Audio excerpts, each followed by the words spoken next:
Let's get something straight from the jump. This isn't about pop music.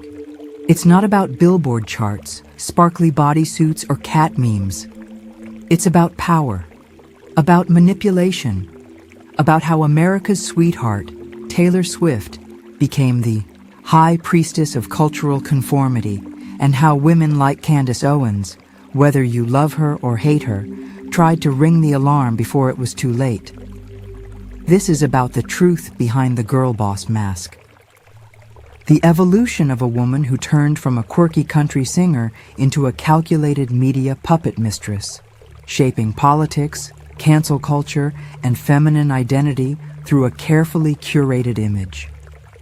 You don't have to agree with Candace Owens on everything, but when she said Taylor Swift is dangerous, it wasn't clickbait. It was prophecy.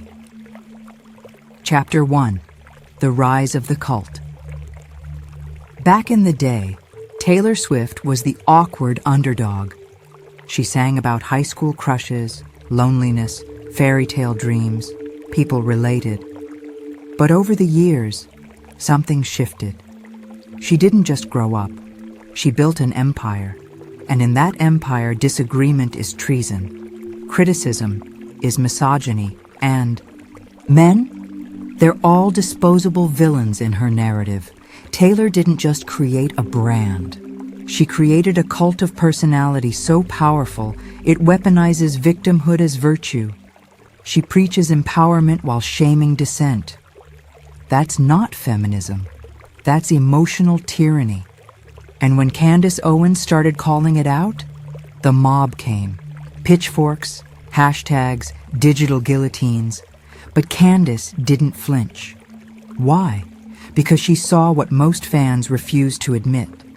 Taylor Swift doesn't tolerate complexity. She erases it. Chapter 2: Pop star or political weapon.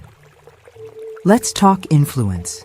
Swift has over 280 million followers. Every post is a political event. And here's the twist. The more political she gets, the more one-dimensional her messaging becomes. Everything is black or white. You're either on the right side of history or you're irrelevant. Remember the Miss Americana documentary? A film where Taylor paints herself as a martyr for speaking out politically while subtly implying anyone who disagrees is a Neanderthal. This isn't empowerment.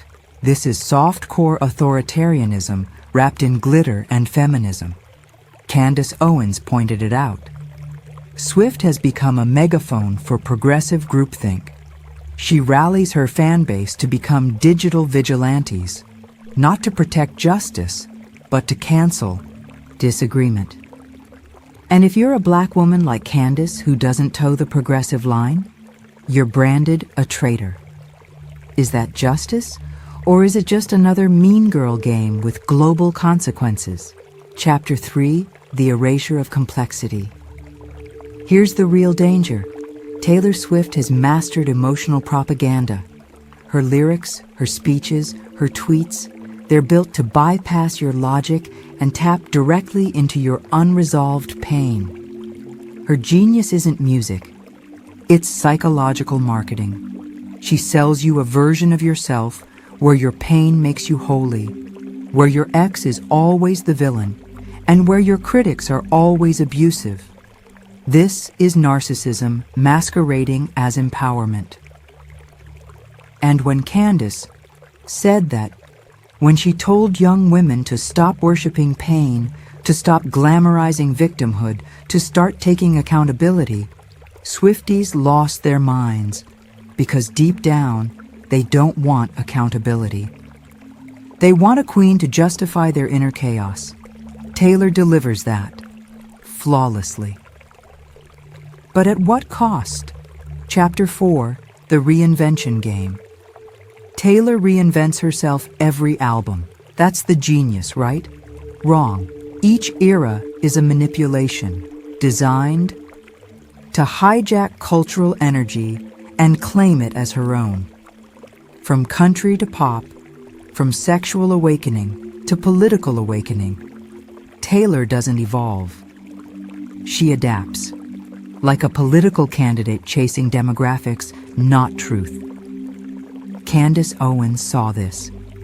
She understood that Swift's chameleon routine wasn't art, it was strategy. And the moment Taylor realized the culture rewarded outrage, she embraced. The politics of moral panic, racism, misogyny, LGBTQ+ rights. She hit every note, not with nuance, but with marketing precision. It's not about justice, it's about control. Chapter 5. Why Candace Was Right. Candace Owens isn't perfect. She's polarizing, but she's necessary because she reminds us that truth isn't a popularity contest.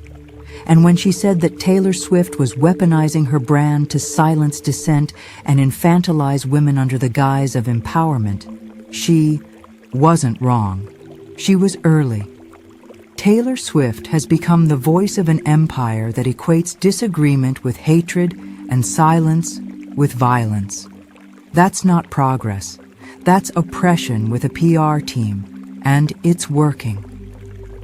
Because most people are too seduced by the melody to hear the manipulation in the lyrics. Chapter 6.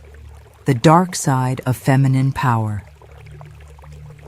Let's get real. Mean girls grow up. They don't always disappear. Sometimes they just learn to speak.